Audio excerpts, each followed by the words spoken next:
Hot off the press, we got brand new PXG clubs, which you know what that means. It's gonna be time for a review. We're gonna run out of room for all their clubs in here. They have so many models now. I guess we're gonna have to start selling some off. Anyways, let's get these in the simulator and review them.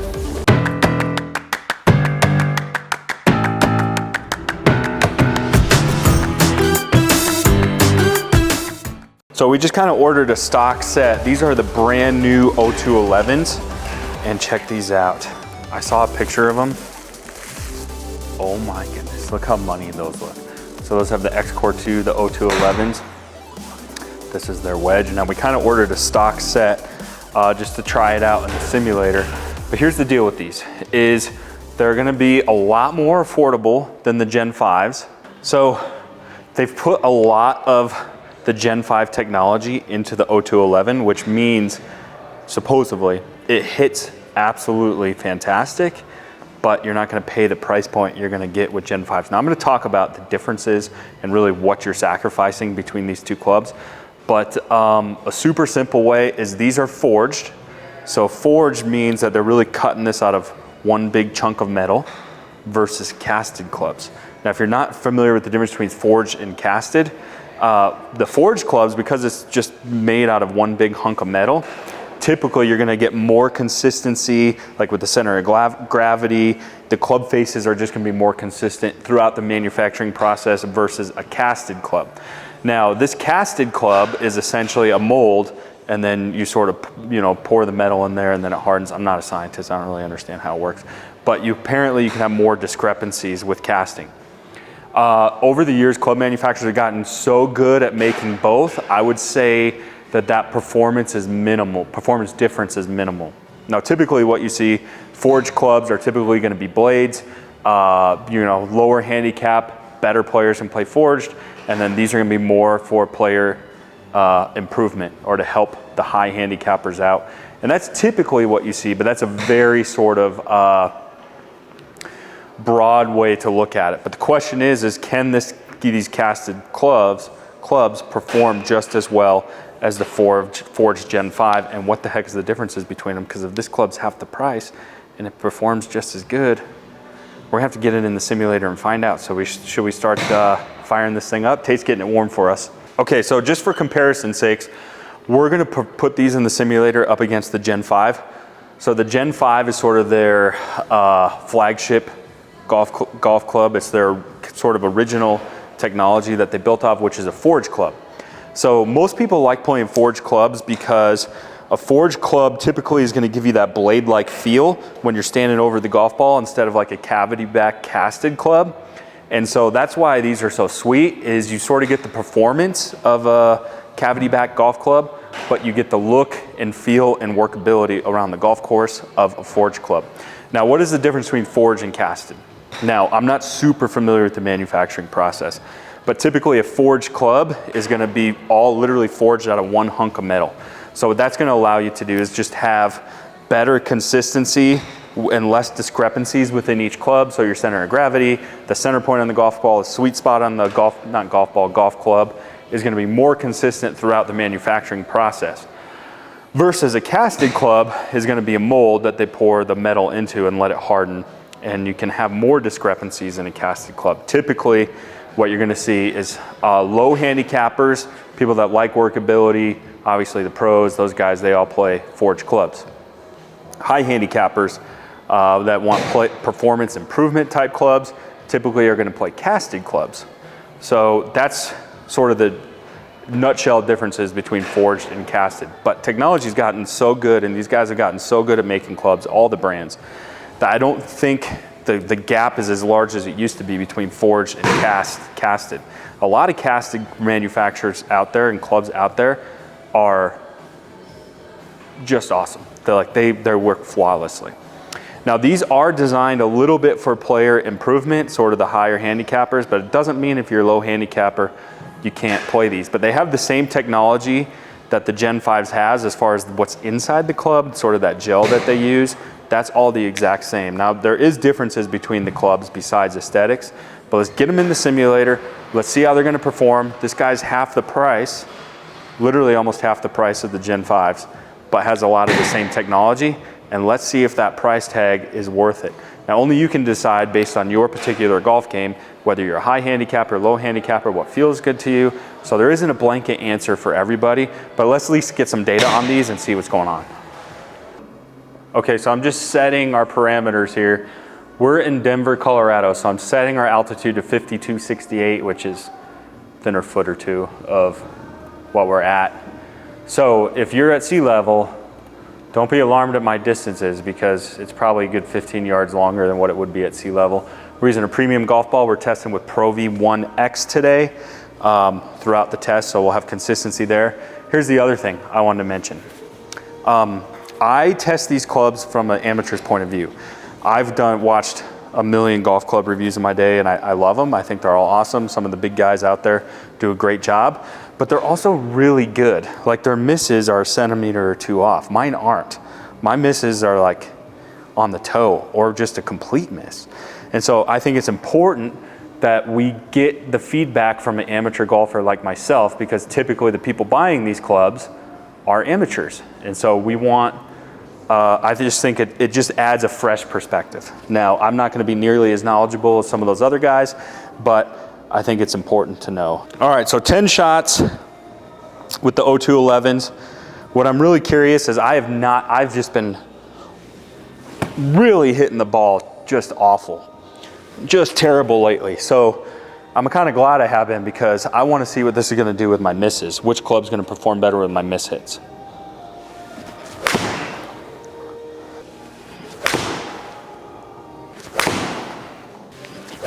Oh, that was a terrible shot. I mean, I almost missed the ball. 150 yards though. I mean, I literally hit that right off the toe. And that's why I love PXG clubs in general. You can do that, and it might not go the direction you want, but I mean, 150 yards, I'll take that for pretty much a complete miss. I think I might go 15, because I didn't have enough good shots to get us good enough data. 190 yards with a 7-iron. That's what I'm talking about, that de-lofting.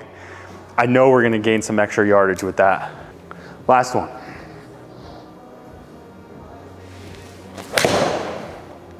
Another solid one. 200, baby. 200. That last one went 200. Whew. All right. That's the O211. Let's switch to the Gen 5. 15 shots with that. Okay, so one of the major differences with the Gen 5 is a couple things. One, like I said, we have a forged club. We have the same filler. It's sort of that gel filler that's in here. Biggest difference, in my opinion, with Gen 5 is our perimeter weighting. So when you get fitted, this big weight in the center, there's like 4 or 5 different weights that we can go with. So this club, I'm fitted with a very heavy weight, and I think that's a big advantage because we have adjustability. So that 7-iron that I just hit is lighter than this club, so I bet you our club head speed was faster. But here's the thing. Here's why I need, as an amateur golfer, why I need that heavy weight in there. My tendency is when I get here, I jerk and that club head comes over the top. So even though I still end up with an inside-outside swing path, I can feel that jerk sometimes coming here. And that's why I'm towing everything with the O211, because when I'm coming over the top, I'm essentially hitting everything off the toe like this, because my swing path is like this. No good. So I feel like that extra heavy weight, even though it probably slows down my club head speed, here, that weight sort of lags behind just a little bit, I feel like. So by the time I'm addressing the ball, I'll bet you I'll have less toe shots, and that's strictly because of the weight in here. Let's find out.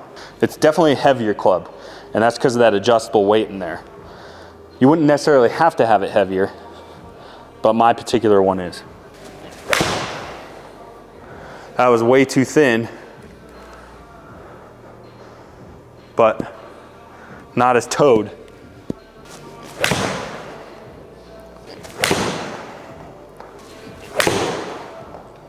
I'm definitely hitting the ball more consistently in the center of the club face. Now again, that's because it's more customizable in your fitting experience. So it can be more customized to you with Gen 5 or Gen 4. Oh, that's a good one. All right, so we're gonna look at our club speed. So here's our O211 7 iron.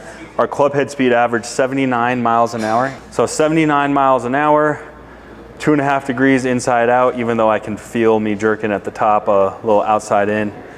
So that is our club head speed, which I think as an amateur is one of the more important data you wanna look at. Gen 5, wow, 81.8. I really thought the O211 I'd have a faster club head speed because it is lighter. I thought I would have guaranteed it. So I'm getting more club head speed out of the Gen 5. Now let's just look at the ball data.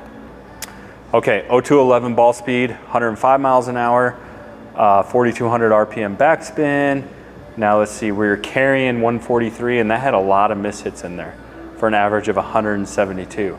I had a lot of mishits on my Gen 5 too, but let's look at Gen 5. Okay, here you go. Here's what's interesting. So club head speed, I don't know how, was slower, but I had a faster ball speed. So I was getting off the face of the club faster. Interesting. So Gen 5 had a little bit slower ball speed, but I had a longer carry by 9 yards and then an extra yard on total. So, I mean, none of that makes sense. It's inconsistent data, which is exactly what you'd expect from an amateur. I don't know how that happened, but my ball speed and club head speed were flip-flopped on the two. But the Gen 5 was getting more carry, and the reason I think we're getting extra distance with the Gen 5 was exactly what I said. The fact that that club head was more customizable with this heavy weight, I could feel the club head lagging a little bit more, and I was hitting more in the center of the club versus I was towing it more here. So even though this is de-lofted and is really more like a 6.5 iron, my Gen 5 went further, which I think just proves to the fact that it's a little more customizable in your swing. So I would say, me personally, at a 16 handicap, I've been as low as a 12 before. I feel like someone like me is like right on the edge of feeling the benefits of like a forged Gen 5 that's fully customizable. I would say if you're a 20 plus handicap, this is definitely gonna be the way to go. But if you're looking for that tad more customability, I would get the Players Club in the Gen 5, if any of that makes sense. Customability, I don't even know if that's a word. There's my review. I got very sweaty, but it's always fun to do because I'm always curious how new clubs are gonna do. Now here's what I will say. Again, this is almost half the price. So is it worth an extra 8 or 9 yards of carry when it's already half the price? I'm not sure. And another fact I forgot to point out, this club is de-lofted. I tend to have a low ball flight naturally. I have a hard time getting the ball up in the air and the ball sticking on the green. So for me, de-lofting a club is a problem. I want as much loft as possible so I can get the ball up in the air. So again, that's why I was saying it's dependent on you as an individual, which is why I think it's important, no matter what you go with, at least get a fitting of some kind. You can get a fitting here if you're in the Denver, Colorado area. Make sure to subscribe to our channel where we review golf equipment at an amateur level from an amateur viewpoint, which makes sense because 99% of the people watching these reviews are amateurs. So there's my perspective. Gen 5 is definitely staying in the bag, but man, for half the price, as sexy as these things are, I'm curious how they do up against the other brands that are a similar price point versus a less customizable, you know, Gen 5 or something like that. Stay tuned for more. As always, we're having a lot of fun here. More videos to come.